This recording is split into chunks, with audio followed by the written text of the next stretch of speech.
Please বন্ধুরা আমার এই চ্যানেলটাকে সাবস্ক্রাইব করে দিও, এতে আমাকে আরও উৎসাহ করবে নতুন নতুন ভিডিও বানানোর জন্য। কেমন?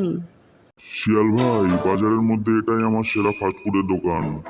একবার খাও, খেয়ে বলো কেমন খাবার। মরে গেলেও তুমি এই খাবারই পাবে না। Butter chilli chicken, veg Maratha, আরো অনেক কিছু পাবে। নাম তো শুনেছি তোমার এই খাবারের দোকানের। হ্যাঁ হ্যাঁ, আমি আসবো। আমি বাড়িতে যাই, আমার বউকে নিয়ে আসবো তোমার দোকানে খেতে।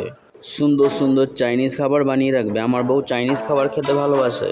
হ্যাঁ হ্যাঁ, বানিয়ে রাখবো, চলে আসবেন। এরপর শিয়াল বাড়ি যেতে যেতে রাস্তায় অজ্ঞান হয়ে মাথা ফেটে পড়ে মারা যায়। শিয়াল যখন মারা যায় তখন শিয়ালের শরীর থেকে একটা আত্মা বেরিয়ে আসে, যেটা কিনা ওই দোকানদারের আত্মা ছিল।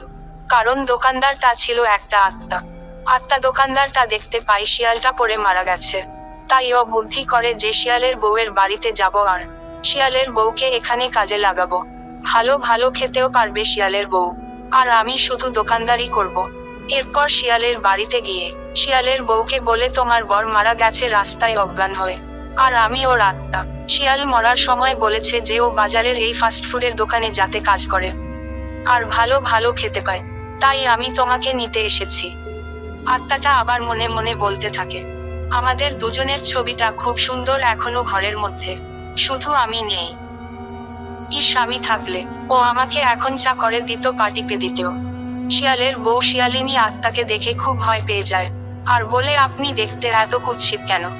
কোথা থেকে এসেছেন? আপনার বাড়ি কোথায়? আমার বর এখন বাড়িতে নেই, ও বাজারে গেছে।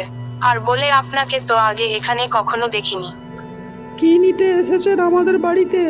আমার বর এখন বাড়িতে নেই, আপনি পরে আসতে পারেন।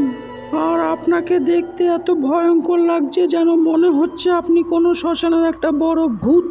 আপনার ভূতের মতো দাঁত আর ভূতের মতন বড় বড় চোখ। হ্যাঁ, ঠিকই বলছো। আমি হচ্ছি একটা আত্মা, আমি তোমার শিয়াল। আমি মারা গেছি গো রাস্তায় চলতে চলতে অজ্ঞান হয়ে। তোমাকে ভেবেছিলাম আজ বিকেলে ঘুরতে নিয়ে যাব, আর বাজারের ফাস্টফুডের ভালো দোকানটাতে ভালো ভালো খাবার খাবো। এরপর শিয়ালের আত্মা শিয়ালি নিজের সবকিছু বলে আর বলে, তুমি ওই ফাস্টফুডের দোকানে কাজ করবে আর ভালো ভালো খাবার খেতে পারবে। সেই কথা মতন শিয়ালিনী ফাস্টফুডের দোকানে গিয়ে কাজ করে আর ভালো ভালো রান্না করে, আর দোকানদার শুধু দোকানদারি করে। আরেকটা বৌদি কাস্টমার আসছে খাবার খেতে। ও বৌদি, কেমন লাগলো খাবারটা খেতে? মিষ্টি না সুন্দর? তোমার দোকানের খাবার তো খুব সুন্দর, আমি আবার আসবো।